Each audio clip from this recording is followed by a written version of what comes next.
লাল শাড়িতে প্রেয়সী, পর্ব সংখ্যা 21। লেখনীতে ফাতিমা ফারিয়াল। রীতি তার নিজের রুমে এসে প্রায় হাঁপিয়ে গেছে, বুক ওঠানামা করছে দ্রুত। নিঃশ্বাসের সাথে জমে থাকা এক অদ্ভুত উত্তাপ ছড়িয়ে পড়েছে। আহারে, হাতের ছোঁয়া যেন এখনো তার গায়ে লেগে আছে। ত্বকের ভেতর কেমন এক অদ্ভুত শিহরণ, নিজের ভেতর এক অচেনা অনুভূতি সামলাতে না পেরে সে এক ঝটকায় দৌড়ে বারান্দায় চলে গেল। বারান্দার লোহার গ্রিলে কপাল ঠেকিয়ে নিচে তাকাতেই দেখল আহাদের গাড়িটা এখনো দাঁড়িয়ে আছে। রাস্তার লাইট পোস্টের আলো মিলেমিশে অন্ধকার আলো আধারিয়ে এক আবহ তৈরি করেছে। গাড়ির হেডলাইটগুলো শান্ত হয়ে আছে। হৃদি তাকাতেই গাড়িটা ধীরে ধীরে গতি নিল, তারপর অন্ধকারের ভেতর মিলিয়ে গেল। মনে হলো তাকে এক ঝলক দেখার অপেক্ষাতেই ছিল এতক্ষণ। হৃদি ঠোঁটের কোণে একখানি হাসি ফুটে গেল। এক অদ্ভুত প্রশান্তি ভার করলো তার ভেতরে। ধীরে ধীরে ঘরে ফিরে এসে ধপাস করে বিছানায় শুয়ে পড়ল। নরম গতি যেন তাকে আপন করে টেনে নিল। হাতটা সামনে নিয়ে ঘুরিয়ে ফিরিয়ে দেখতে থাকে আহাদ রাজা পরিয়ে দেওয়া যাওয়া সেই রংধনুর মতো ঝিলিক ছড়ানো ঝকঝকে ব্রেসলেটটা। আঙ্গুল বুলিয়ে দিয়ে সেই হাতটা আবার বুকে চেপে ধরে রাখে সে, যেন বুকের গভীরে জমে থাকা উত্তাল ঢেউগুলো শান্ত হয়ে আসছে। এই তো কিছুক্ষণ আগেও সে ছটফট করছিল, অস্থির হচ্ছিল। প্রতিটা অচেনা শান্তির সমুদ্র নেমে এসেছে এখন তার বুকে। চোখ বন্ধ করতে ঘুম তাকে টেনে নিয়ে গেল স্বপ্নের রাজ্যে। বাইরে দূরে কোথাও ফজরের আজান ভেসে এলো, কিন্তু রীতি ততক্ষণে ঘুমে গভীরে আচ্ছন্ন। আহিয়া সিঁড়ি বেয়ে এক দৌড়ে নামছে, পায়ের শব্দ গম গম করে মীর হাউসের ভেতরটা। আজকে কিভাবে দেরি হয়ে গেল বুঝতেই পারেনি। ডাইনিং টেবিলে এসে তাড়াহুড়ো করে একটা ব্রেড তুলে নিয়ে মুখে পুরে দিল। কাঠবিড়ালির মতো তার গালের ভেতরও গোল হয়ে ফুলে উঠল। এক হাতে ব্যাগটা কাঁধে তুলে নিয়ে অন্য হাতে পানির বোতল নিয়ে বাইরে বেরিয়ে গেল। এমন সময় হঠাৎ করে সামনে এসে আদনানের সাথেই ধাক্কা খেল। আহিয়ার শরীর কাঁপতে কাঁপতে পেছনে হেলে গেল। তখনই আদনান তার দৃঢ় দুই হাত সামলে নিল।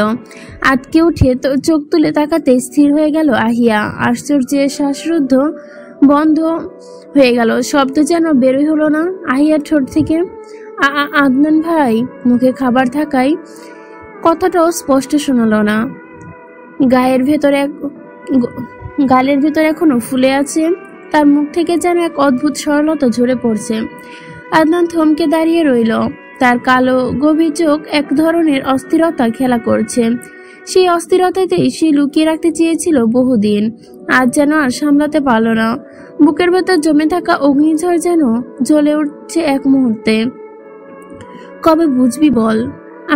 আমি যে আর সামলাতে পারছি না। কথাগুলো মুখ ফসকে বেরিয়ে গেল আদনানের। এতদিনে বুকের ভেতর লুকিয়ে রাখা গোপন স্বীকারোক্তি এক নিমিষে ভেসে উঠল ঠোঁটের কোণে। আহিয়া স্তব্ধ, কানের ভেতর যেন গুঞ্জন করছে শব্দগুলো। কিন্তু একথার গভীরতা সে বুঝলো কিনা কে জানে। নিজেকেই তাড়াতাড়ি ছাড়িয়ে নিল আদনানের কাছ থেকে। জিভ দিয়ে ঠোঁট সামান্য ভিজিয়ে নিয়ে বলল, সরি, আমি আপনাকে দেখতে পাইনি। আদনান ভুরু কুঁচকালো। তার চোখে রাগ, অভিমান আর অস্থিরতা সব মিলে এক তীব্র উত্তেজনা তৈরি করেছে।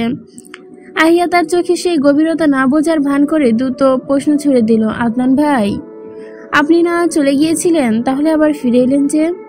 আদনান কিছুটা গম্ভীর কণ্ঠে জবাব দিল, আমার ওয়ালেট ভুলে গেছি, সেটা নিতে এসেছি। ও। আহিয়া মাথা নেড়ে ছোট্ট গলায় বলল, অতঃপর আর কিছু না বলে ঘুরে চলে যেতে নেয়। সেই সময় পিছন থেকে আদনানের কণ্ঠ তাকে থামিয়ে দিল আবার, আহিয়ার পা থেমে গেল। মাথা ঘুরিয়ে উত্তর দিল, আদনানের চোখ তখন এক অদ্ভুত জ্বর। সে গম্ভীর গলায় বলল, গাড়িতে গিয়ে বস, আমি ওয়ালেট নিয়ে আসছি। আহিয়া হ্যাঁ না কিছু না বলল না, শুধু নীরবতা ভরিয়েই রাখলো চারপাশ। তার চোখে একরকম আতঙ্ক মিশ্রিত দ্বিধা খেলা করছে। আদনান দ্রুত সিঁড়ি বেয়ে ওপরে উঠে গেল। বুকের ভেতর ধুক ধুক ধ্বনি এখনো বাজছে তার। কয়েক মিনিটের মধ্যে ওয়ালেট নিয়ে ফিরে এলো, কিন্তু নেমে এসে দেখলো আহিয়া নেই। তার বুকের ভেতর হাহাকার জেগে উঠল। মুখ শক্ত হয়ে এলো, দাঁত কিরমির করে হাত মুষ্টিবদ্ধ করে নিল। ঠোঁট কেঁপে উঠল রাগে, গলা ভারী করে বলল, আমার সাথে গেলে কি আমি তোকে খেয়ে ফেলতাম? একটু অপেক্ষা করতে পারলি না? তোর এত তারা কিসের? তারা ঠিক আছে, আমিও দেখি কত অপেক্ষা করতে পারিস আমাকে। চোখের দৃষ্টিতে ক্রোধ আর অপার অভিমান জমে উঠল। আর কোনো কথা না বলে আদনান গাড়িতে উঠে বসলো। ইঞ্জিনের গর্জন ভেসে উঠল মির হাউসের প্রাচীর কাঁপিয়ে। অদ্ভুততার মধ্যেই মুহূর্তেই তার সাদা গাড়িটি গেট পেরিয়ে উধাও হয়ে গেল। এদিকে সূর্যের আলো তখন অনেকটা চড়ে গেছে, রোদের উত্তাপও বেড়ে গেছে। এখন এপ্রিল মাস, তাই গরমও পড়েছে ভরপুর। তার ওপরে হৃদির মাথার ওপর ফ্যানটাও চলছে না। হৃদির শরীরটা ঘেমে চিটচিটে হয়ে গেছে। ঘুমের ভেতরই বিরক্তিতে কপাল কুঁচকে গেল। হঠাৎ করে বিছানায় হাত পা ছড়িয়ে দিয়ে অর্ধ ঘুমে চিৎকার করে উঠল, উফ, ফ্যান অফ করছে কে? বলে 2 হাত দিয়ে চুল ঠিক করে উঠে বসে পড়ল। চোখ আধো বোঝা বিরক্তিতে গুমড়ে উঠেছে। কয়েক মুহূর্তের পর কোনো রকমের চোখ খুলে তাকায় দেওয়াল ঘড়ির দিকে। সাথে সাথে চোখ বড় বড় হয়ে গেল। ঘড়ির কাঁটা তখন 9টা 20-এ দাঁড়িয়ে আছে। ঘুম ঝরানো কণ্ঠে বলে উঠল, হাই আল্লাহ, আজ তো শেষ। চমকে উঠে বিছানা থেকে দৌড়ে ওয়াশরুমে ছুটল। ধূপধাপ শব্দ করে রুম জুড়ে। আধ ঘন্টার মধ্যে পুরোপুরি রেডি হয়ে গেল। গাঢ় নীল কুর্তি আর সাদা ওড়না গায়ে জড়িয়ে নিল। চুলগুলো ক্লিপ দিয়ে আটকে নিল। ব্যাগ কাঁধে ঝুলিয়ে রুম থেকে বেরিয়ে তাড়াহুড়ো করতে করতে ঈশানীর দিকে রাগে চোখে তাকিয়ে বলল, আমাকে আরেকটু আগে ডাকবা না? কত দেরি হয়ে গেল, এখন প্রথম ক্লাস মিস করলাম। ঈশানী টেবিলে বসে সবজি কাটছিল। রিদিতার দিকে না তাকিয়ে ঠোঁট উল্টে উত্তর দিল, কতবার ডাকছি তোরে? মরার মতো ঘুমাইছিলি, যেন আম্মুর টেকনিক খাটিয়ে ফ্যান অফ করে দিলাম, তারপরে উঠছিস। কথাটি শুনে রিদি থ মেরে দাঁড়িয়ে রইল কিছুক্ষণ। চোখ ছোট করে তাকিয়ে গম্ভীর মুখে বোনকে দেখলো। গাল দুটো ফুলিয়ে রাগী ভঙ্গিতে ঠোঁট কামড়ে ধরল, কিন্তু কোনো উত্তর দিল না। এবার দরজাটা ঠাস করে বন্ধ করে বাসা থেকে বেরিয়ে গেল। বাইরে তখন তপ্ত রোদ ঝলমল করছে। কোলাহল মুক্ত রাস্তায় এসে একটা রিক্সা নিল। শহরের ভিড়ে ঢুকে গেল হৃদিতা। ক্লাস শেষ হতেই 4 জন একসাথে হেঁটে এলো ক্যান্টিনের সামনে। আকাশে তখন রোদের ঝলকানি, তবে ক্যান্টিনের উঠোনে ছাতার নিচে রাখা গোল টেবিলে বসার মতো পরিবেশ বেশ আরামদায়ক। হৃদি, আহিয়া, অনিকা আর নীলা অনেকদিন পর একসাথে হলো। যেন জমে থাকা গল্পের পাহাড় ভাঙার জন্য 4 জনই প্রস্তুত। তারা ছাতার নিচে একটি টেবিলে বসতেই অনিকা শুরু করলো তার অঝর বকবক। অনিকার মুখে সেই ব্রেকই নেই, চলছে তো চলছেই। এর জন্য ক্লাসে 2 বার বকাও খেতে হয়েছে তাদের, তবুও সে চুপ হয়নি। হৃদিতা জানে অনিকা ছাড়া তাদের আড্ডা কখনোই পূর্ণতা পায় না। তার মুখে যখন গল্প ঝরে, বাকিদের শুধু শোনারই দায়িত্ব থাকে।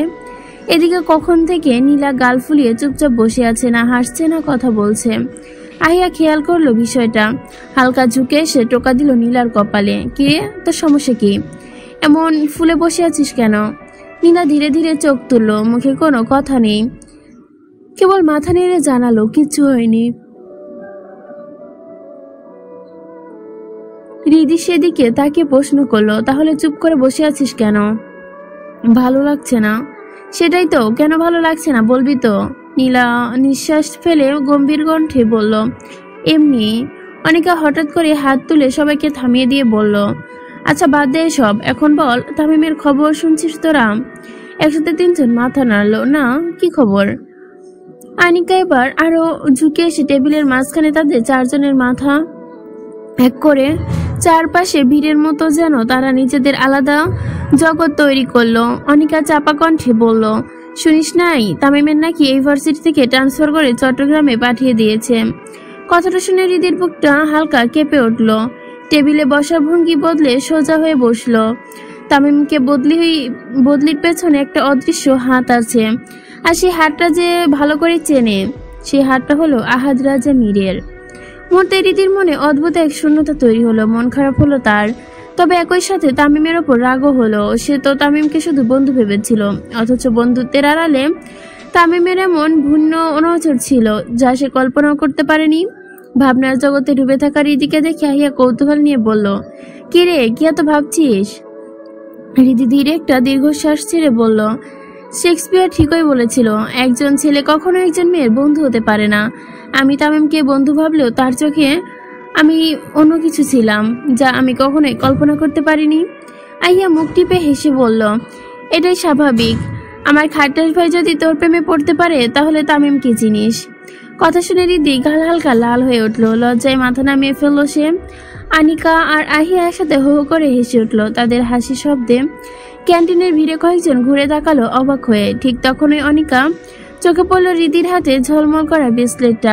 হাত বাড়িয়ে সেটা ধরে বলল, ওয়াও সুন্দর তো, কোথায় পেলি এটা? রিদিতার ঠোঁট লাজুক হয়ে গেল, একটু হাসি ফুটলো, খুব শান্ত গলায় উত্তর দিল, গিফট পেয়েছি।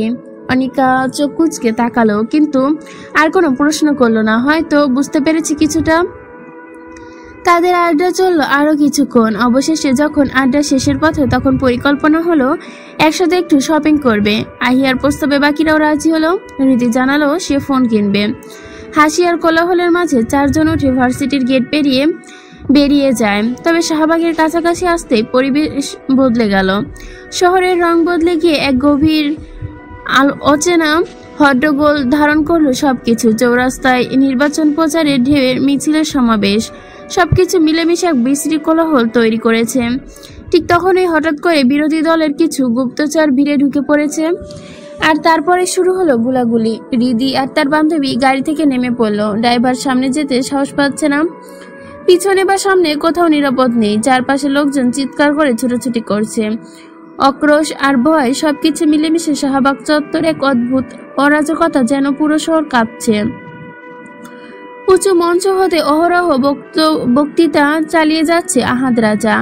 সে কণ্ঠে লাহের চেষ্টা সবাইকে শান্ত রাখার আহ্বান জানাচ্ছে, কিন্তু পরিস্থিতি তার নিয়ন্ত্রণের বাইরে চলে যাচ্ছে। তার পাশেই রহস্যময়ভাবে দাঁড়িয়েছিল শাহিন, নাদিম, শাওন ও আহাদের ঘনিষ্ঠ নিরাপত্তা দল। আহাদের কানে হঠাৎ শাহিন ফিসফিস করে বলল, ভাই আপনার বোন আহিয়া আর উনারা কি করছে এখানে? আহাদ ঝট করে ঘুরে তাকালো, চক্ষু জোর আতঙ্কে বড় হয়ে গেল। শাহিনের চোখে ইশারা দিতে রিদির মুখোসর করে দেখলো চারজন গুটিসুটি হয়ে দাঁড়িয়ে আছে। ছোটাছুটির মোকাবেলা একে অপরকে ধরে রেখেছে। মাঝে মাঝে ভিড়ের ধাক্কা একে অপরের কাছে থেকে সরে যাচ্ছিল। হঠাৎ একজনের ধাক্কায় আহিয়া রাস্তায় পড়ে যায়। হাতের কবজিতে লেগে কিছুটা অংশ কেটে গেছে। ফিনিক দিয়ে রক্ত বেরিয়ে আসে। অনিকা আর রিদি ততক্ষণে ছুটে গিয়ে তাকে তুলল। আহাদের ঠোঁট শক্ত হয়ে গেল, চোখ বন্ধ আর ক্রোধ। সে শাহিনা নাদিমকে কঠোর কণ্ঠে আদেশ দিল, ওরা এখানে কি করছে? যত দ্রুত সম্ভব ওদের এই ভিড় থেকে বের করে আন, কুইক। শাহিনের জবাবের ভেতরেই কণ্ঠে ধারালো ভয় আর দায়বদ্ধতার টান। শাহিন গলা গম্ভীর করে বলল, কিন্তু ভাই আপনার কাছে থাকাটা তো জরুরি, আপনাকে একা ফেলে আমরা কি করে যাব? আহাদ ক্ষীণ চোখে তাকালো, গলার স্বর রুড়ো করে বলল, শাহিন আমি নিজেকে এবং নিজের জনগণকে হেফাজত করতে পারবো, তুই শুধু আমার পরিবারকে হেফাজত কর। আমার জন্য এতটুকু করতে পারবি না? শাহিন চোখ অদম্য প্রবল শক্তি সাহস ভরে সে উত্তর দিল, আপনার জন্য আমাদের জান কোরবান ভাই, আমরা আপনাদের জীবনে দিয়ে হলেও নিজে রক্ষা করব। এ কথা বলে শাহিন, নাদিম ও শাওন একসঙ্গে ছড়িয়ে পড়ল ভিড়ের মধ্যে। কিন্তু পরিস্থিতি মুহূর্তে হিংস্র রূপ নেয়। গাড়ি ভাঙচুর, কোথাও কোথাও আগুন ধরিয়ে দেওয়া হয়েছে। ধোঁয়ায় চারপাশটা অন্ধকার হয়ে গেছে। সবাই একে একে অপরের সাথে থাকার চেষ্টা করছিল, কিন্তু অন্ধকার ও ধোঁয়ার কারণে কিছুটাই হলো না। লোকের চিৎকার আর ফ্ল্যাশ সব মিলিয়ে অশান্ত এবং কোলাহল। রিধি এবং তার বান্ধবীদের হাত ধরে রাখার চেষ্টা করছিল, যেন ভিড়ের ভেতরটা তারা ছিন্ন না হয়। কিন্তু হঠাৎ করেই ধাক্কায় রিধি তার হাত ছুটে যায়। ভিড়ের ঢেউয়ের সঙ্গে আলাদা হয়ে যায়, খানিকটা দূরে সরে যায়। অনিকা, আহিয়া ও নীলা একে অপরের দিকে তাকায়, হাত পা কাঁপছে তাদের। রিদিকে খুঁজতে লাগলো, ভয়ে সবকিছু পরিকল্পনা ছিন্ন হলো। কি করবে তারা কিছুই বুঝতে পারছে না। তারা ভাবতেও পারেনি এখানে এসে এমন বিপদের সম্মুখীন হতে হবে। হঠাৎ করে কেউ একজন পাথর ছুঁড়ে মারে তাদের দিকে। শাহিন ঝট করে এসে অনিকাকে নিজের পিঠ দিয়ে ঢেকে আচ্ছন্ন করে নেয়। অনিকা চিৎকার করে মুখ চেপে শাহিনের বুকে তার সেই পাথর এসে আঘাত করে শাহিনের পিঠে। শাহিন ব্যথায় মুখ কুঁচকে নেয়, তবুও তাদের আড়াল করে রাখে নিজের শরীর দ্বারা। অনিকার বুক কেঁপে উঠল ভয়ে আর অপরাধবোধ মিলেমিশে গেল, যেন সে তার অপরিণত সিদ্ধান্তের জন্যই দায়ী। শাহিন বহু কষ্টে তার দিকে তাকিয়ে জিজ্ঞেস করলো, আপনি ঠিক আছেন? অনিকা কেবল মাথা নেড়ে উত্তর দিল। কিছু বলার মতো পরিস্থিতি ছিল না তখন। শেষমেশ অঙ্কুশ শাহিন কষ্ট করে নিরাপদ পথে বেরিয়ে গাড়িতে তুলে দিল। যদিও তারা রিদিকে রেখে যেতে চাইছিল না, শাহিন বহু কষ্টে বুঝিয়ে শুনিয়ে তাদের পাঠিয়েছে। এরপর রিদিকে খুঁজতে তারা সর্বত্র ছুটে বেড়াচ্ছে, কিন্তু কোথাও রিদির চিহ্ন পেল না। সবশেষে ব্যর্থ হয়ে আহাদ রাজার কাছে ফিরে এসে নিচু গলায় অপরাধীর মতো বলল। আহাদ তাদের ওপর চোখ রেখে বুঝে নিল কিছু একটা ঘটেছে। তার কণ্ঠে চরম রাগ। সে ঝটকা মেরে আগুন ঝরা কণ্ঠে প্রশ্ন ছুড়ল, ওরা কোথায়? ওদের খুঁজে পেয়েছিস? শাহিন মাথা নিচু করে অপরাধী কণ্ঠে বলল, ভাই, সবাইকে বাসায় পাঠাই দিছি। কিন্তু কিন্তু কি শাহিন? মিস রিদিতাকে খুঁজে পায়নি। আমার মনে হয় উনি বাসায়। কথা শেষ করার আগেই সপাটে এক থাপ্পড় পড়ল শাহিনের গালে। থাপ্পড়টি এত জোরে ছিল যে শাহিন একদম ছিটকে গেল। গালে হাত রেখে সে ক্ষুদ্রভাবে দাঁড়িয়ে রইল, চোখ লজ্জা ও বেদনায় মিলিজুলি। নাদিম ও শাওন স্তব্ধ হয়ে পাশে দাঁড়িয়ে রইল। আহাদের কণ্ঠ সিংহের মতো গর্জে উঠল, তোদের এখনো মনে হয় সমস্যার একটা কাজ ঠিকঠাক করতে পারিস না তোরা, গর্ধব কোথাকার। আহাদ নিজে চুলটুকু টেনে ধরে দুহাত ধরে চারপাশে তাকিয়ে পরিস্থিতি বোঝার চেষ্টা করলো। বুকের ভেতর অজানা ভয় কাজ করছে। চোখ শক্ত করে তাতে দাঁত পিষে বলল, আই সুয়ার শাহিন, আমার প্রেয়সীর যদি কিছু হয় তাহলে আমি তোকে সহ গোটা পৃথিবীকে জ্বালিয়ে দিব। অপার্থিব সেই হুঁশিয়ারে যেন মুহূর্তে চারপাশ থমকে গেল। ধোয়া ফকফকে যেন শব্দগুলো বিস্ফোরণের মতো ছড়িয়ে পড়ল। আহাদ রাজা নিজের পাঞ্জাবির হাতা গুটিয়ে নেয়। শরীরের ঘাম দরবর করছে, যেন চারদিকের উত্তেজনা গম গম বাতাস তার শিরায় শিরায় প্রবাহিত হচ্ছে। কি করবে, কোথায় খুঁজবে তার প্রেয়সীকে? পরিস্থিতি হাতের বাইরে চলে যাচ্ছে। একজন ভবিষ্যৎ মন্ত্রী হিসেবে জনগণের দায়িত্ব তার কাঁধে, কিন্তু একই সাথে তার হৃদয়ের গহীনে একটা ভয়ঙ্কর শূন্যতা চেপে বসেছে। তার প্রেয়সী কোথায়? সে ঠিক আছে তো?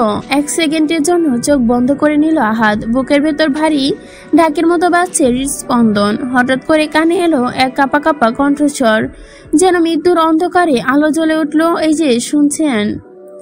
আহাদ বুক ধক করে উঠল। তরাক চোখে চোখ মেলে তাকাতে দেখলো সামনে দাঁড়িয়ে আছে রিদিতা। তার চোখ ম্লান, তবুও শরীর সুস্থ সবল মনে হচ্ছে। শাহিন, নাদিম, শাওন ঘুরে তাকালো। তারা যেন প্রাণ ফিরে পেল এক মুহূর্তে। আহাদ এক সেকেন্ড দেরি না করে এক লাফে নিচে নেমে এলো। রিতার সামনে এসে দাঁড়িয়ে বুক ভরে একটি দীর্ঘ শ্বাস ফেলে নিল। তাকে খুব করে ইচ্ছে করছিল রিতাকে বক্ষ পিঞ্জরে জড়িয়ে নিতে, কিন্তু সেটা সম্ভব না। তার মুখোমুখি দাঁড়িয়ে শুকনো ঢোক গিলে সরল গলায় জিজ্ঞেস করলো, মিস জানো, কোথায় ছিলে তুমি? তুমি ঠিক আছো? রিতার চোখ ছলছল করছে। মনে হলো যেন কোনো সময় অশ্রু গড়িয়ে পড়বে। ঠোঁট ফুলিয়ে গলা কাঁপিয়ে সে বলল, আমি ঠিক আছি, কিন্তু আহিয়া, অনিকা, নীলাকে খুঁজে পাচ্ছি না। আহাদের বুকটা কেমন যেন করে উঠল। নরম স্বরে সান্ত্বনা দিল, হে রিল্যাক্স, আহিয়ারা ঠিক আছে, ওদের আমি আগে বাসায় পাঠিয়ে দিয়েছি। কথাটা শুনে রিদিতা কিছুটা নিশ্চুপ হলো। তার অস্থিরতা যেন খানিকটা থেমে গেল। সে লুকিয়ে হাত দিয়ে চোখের পানি মুছে নিল, তবে আহাদের চোখে সেটা এড়িয়ে গেল না। আহাদ সেদিকে গভীরভাবে তাকিয়ে থেকে বলল, এখানে কেন এসেছো তোমরা? এখন পরিস্থিতি খুবই খারাপ, বাইরে আসা কি দরকার ছিল? রিদ্দার কণ্ঠে অভিমান অসহায়ত্ব মিশে গেল। আমরা কি জানতাম যে এমন কিছু ঘটবে? আহাদ আর কিছু বলতে পারল না, শুধু সে করুণ মুখের দিকে তাকিয়ে নিঃশব্দে দাঁড়িয়ে রইল। চারদিকে একবার চোখ বুলালো সে। পরিস্থিতি কিছুটা শান্ত, তার লোকেরা নিয়ন্ত্রণে এনেছে। আহাদ আরেক দফা এগিয়ে এলো রিদিতার সামনে।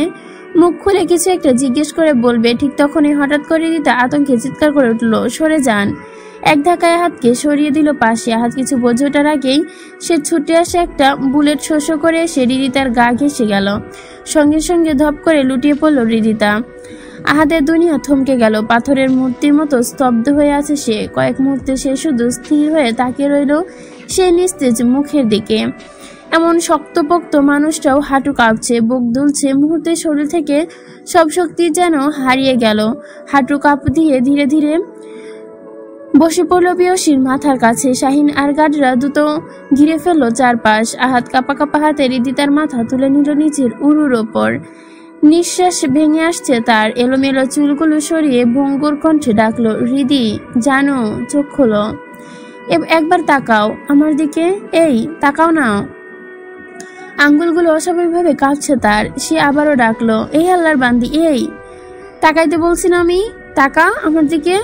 আমি দ্বিতীয়বার বলবো না কিন্তু রিদি, কুইক তাকা, এই আল্লাহর বান্দি, চোখ খোল।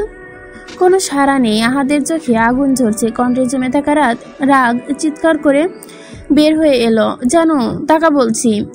এবার কিন্তু থাপ্পড়ায় চেহারা নকশা পাল্টাই দিব। আমার ধৈর্যের পরীক্ষা নিস না। তাকা আমার দিকে। আচ্ছা কিছু বলবো না, প্লিজ তাকাও না।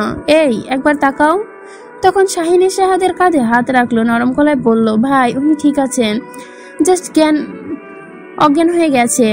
একটা রাবার বুলেট ছিল, উনার গা ঘেঁষে গেছে কিন্তু লাগে নাই।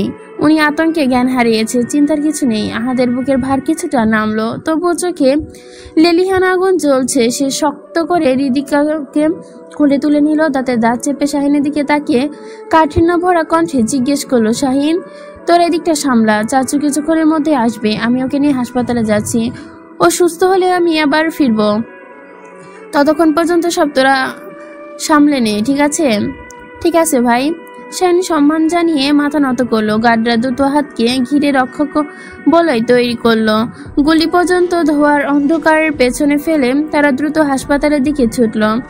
হাসপাতালে পৌঁছাতে হুলস্থুল পড়ে গেল। ডাক্তার, নার্স, স্টাফ সবাই ছুটাছুটি করছে। সবশেষে প্রায় ঘন্টার পর জ্ঞান ফিরল হৃদিতার, কিন্তু ভয় এখনো কাটেনি। নিচের দিকে তাকিয়ে সে কখনো থেকে ফুপে ফুপে কাঁদছে। আহাদ চুপচাপ সামনে সোফায় বসে চিবুক হাতে রেখে দৃষ্টিতে তাকিয়ে আছে তার দিকে। ভেতরে ভেতরে সিদ্ধান্ত নিচ্ছে না, আর কোনো রিস্ক নেওয়া যাবে না। নির্বাচন শেষ না হওয়া পর্যন্ত হৃদিতাকে দূরে রাখতে হবে, না হলে শত্রুরা এবার সরাসরি তাকেই টার্গেট করবে আর তার পজিশন ছিনিয়ে নিবে খুব সহজে। এসব ভাবনার মাঝে একজন নার্স এসে তাকে একটি প্রেসক্রিপশন ধরিয়ে দিল। আহাদ কাগজটা টেবিলের উপর রেখে ধীরে হৃদিতার সামনে সে হাঁটু মুড়ে বসলো। হৃদিতা চমকে তাকালো, নিজের সামনে আহাদ রাজাকে হাঁটু ঘেরে বসতে দেখে বুকের ভেতর কেমন যেন নড়ে উঠল তার। কান্না থেমে গেল তার। আহাদ তার চোখের দিকে গভীরভাবে তাকিয়ে দৃঢ় কণ্ঠে বলে উঠল, এখনো ভয় পাচ্ছ? ভয় পাওয়ার কিছু নেই, আমি আছি তো, তোমার কিছু হবে না। হৃদি প্যাচ প্যাচ করে নাক টেনে বলল, আমি তো ভেবেছিলাম ওরা আপনাকে গুলি করেছে, কি দরকার জীবনে এত ঝুঁকি নিয়ে এই রাজনীতি খেলায় নামার। আহাদ তার দিকে মুগ্ধ দৃষ্টিতে তাকিয়ে রইল, চোখে ঝলসে উঠছে প্রশ্রয়। সে স্পষ্ট বুঝতে পারলো তার প্রেয়সী তাকে হারানোর ভয় করছে, অথচ সে খুশি হতে পারল না, কারণ সে জানে তার জীবনে প্রতিটা মুহূর্ত এখন ঝুঁকির।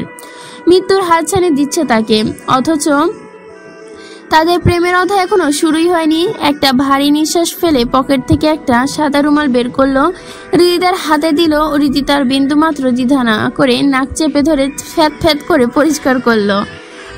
আহাদ মুখ কুচকাইয়ে তাকালো তার দিকে। হৃদিতা হাস্যকর ভঙ্গিতে আবার রুমালটা এগিয়ে দিল আহাদের দিকে। আহাদ এক আঙ্গুল দিয়ে রুমালটা ঠেলে হাত সরিয়ে নিল, হালকা কৃত্রিম হাসি দিয়ে বলল, এটা তোমার কাছে রাখো, আমার আর প্রয়োজন নেই এটার। হৃদি আবার রুমালটা নাকে চেপে ধরে শব্দ করলো। হৃদি তার এমন কাণ্ডে আহাদের মুখে হাত রেখে ঠোঁটে ঠোঁট চেপে হেসে উঠল। ঠিক তখন ওই দরজা ফাঁক দিয়ে একটি মিষ্টি মুহূর্তে আদনানকে স্পষ্ট ধরা এই মিষ্টি মুহূর্ত আদনানের চোখে ঠিক স্পষ্ট ধরা দিল। ইমার্জেন্সি ওয়ার্ডে দিয়ে যাচ্ছিল, কিন্তু কেবিনের দরজা খোলা দেখে ভিতরের দিকে দৃশ্য অবচেতনভাবে চোখ পড়ল তার। ভেতরে বুঝলো হৃদি আর আদনানের সম্পর্কটা কোন দিকে যাচ্ছে। একটু থেমে ক্ষীণ চোখে পর্যবেক্ষণ করলো সবকিছু, তারপর ঠোঁটে বাঁকা হাসি টেনে ফোন বের করে কল করলো। বাস থেকে আফরোজা শেখের কণ্ঠ ভেসে আসতেই আদনানের কণ্ঠ দৃঢ় শোনালো, ছোট আম্মা, আমি আপনার প্রস্তাবে রাজি, আপনি বিয়ের ব্যবস্থা করেন। কথাটা আহাদ আর হৃদির দিকে তাকিয়ে বলল, অতঃপর ফোন কেটে ঠোঁটে রহস্যময় হাসি ঝুলিয়ে দ্রুত সরে গেল সেখান থেকে। ফোনে অপর প্রান্তে আফরোজা শেখ একটা হাসি দিলেন, যেটা ছিল তার বিজয়ের হাসি। এই পর্যন্তই ছিল লাল শাড়িতে প্রেয়সী গল্পের 21তম পর্ব। লেখিকা এই পর্বটা দিল হচ্ছে 4 দিন পর। আর আপনাদের উদ্দেশ্যে বলি, লাল শাড়িতে প্রেয়সী, এমপি তামিম সরকার এবং স্নিগ্ধ বিষ, এই 3টা পর্ব হচ্ছে রানিং। তো লেখিকারা যেই দিন পর্ব দেয় আমি সেই দিনই এই পর্বগুলো দেওয়ার চেষ্টা করি। আর যদি দেখা যায় যে লেখিকারা রাত 10টা বা 11টার পরে দিচ্ছে, ওই সময় হয়তো দেখা যায় যে আমি যদিও রেকর্ড করি, তবে ওটা এডিট করতে ঝামেলা লাগে, এই জন্য দিতে সকালে দিই, কিন্তু এই একদিনের মধ্যে আমি দিয়ে দিই। তাই এখন লেখিকারা যেহেতু লেট করছে, যেন আমারও দেরি হচ্ছে। আমি কিন্তু ইচ্ছা করে দেরি করতেছি না, কারণ যখন গল্প আমি রানিংয়ে ছিলাম না, এক্সট্রা পর্ব ছিল, তখন কিন্তু আমি রেগুলার পর্ব দিচ্ছি, কিন্তু এখন রানিংয়ে আসি। লেখিকারা প্রতিদিন পর্ব দেয় না, অতএব আমিও দিতে পারি না। যখন প্রতিদিন দেয় তখন আমি প্রতিদিনই দিই।